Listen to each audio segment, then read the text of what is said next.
This is Will Buchanan reporting for the Walk for Liberty. It's April 2nd, 2008, day 99. We're trying something different here on today's walk. We're planning on driving into Billings, which is about an hour away, to do some shopping and just for a change of pace.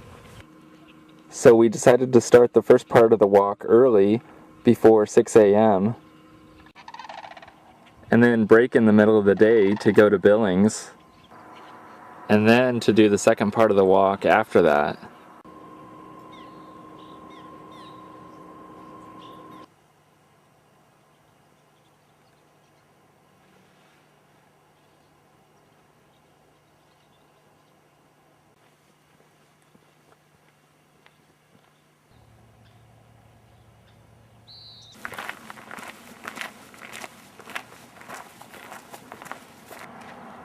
I guess this is how ostracism worked back in the day.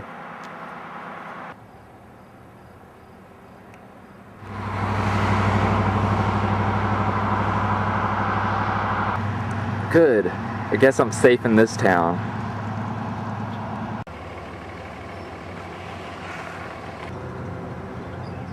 I think by my count this is now the 6th meth sign that I've seen in the last few days.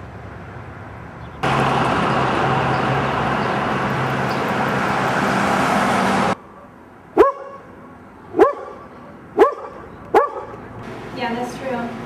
Well, nobody wants to say anything because they're afraid they're going to be taken away. That's exactly what I'm talking about. See what they did? They got everybody so bullshitted that they're afraid to say anything. Yeah. We've met several interesting people already today.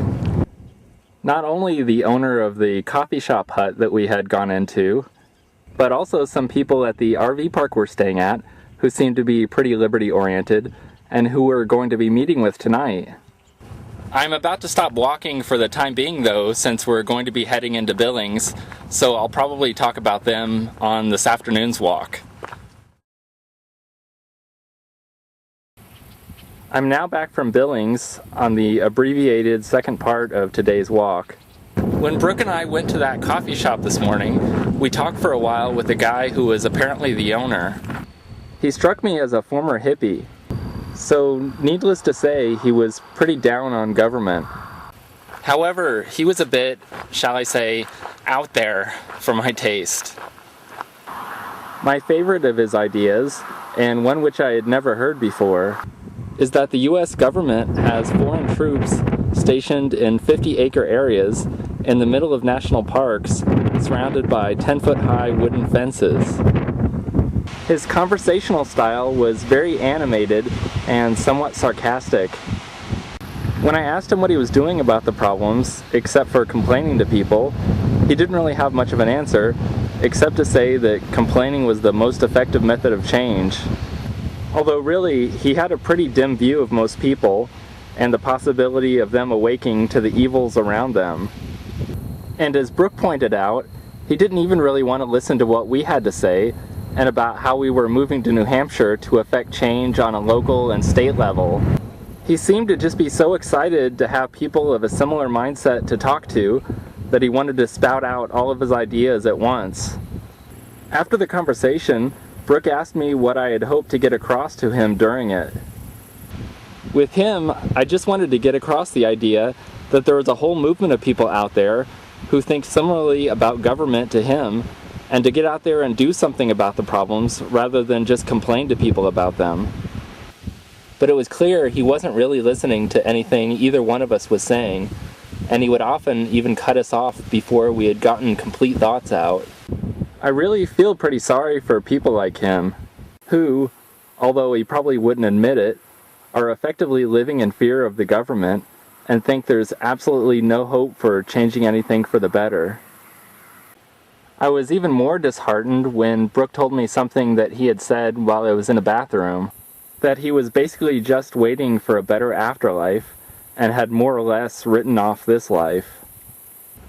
I'd rather debate with a socialist, whom we had encountered in the RV supply shop and whom I'd talked about in the episode entitled Avoid the Collective, than to pointlessly talk with this hopeless coffee shop guy, with whom I share most views on government, but that other than that, we're polar opposites. In that, I think it's actually worthwhile to work toward achieving more freedom and liberty, namely through dismantling government.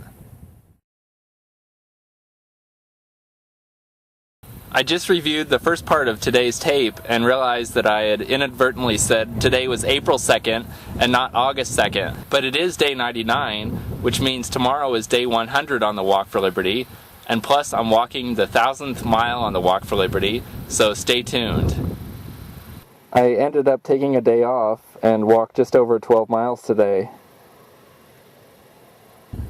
And here are my GPS coordinates. This is Will Buchanan for blog.walkforliberty.com, signing off.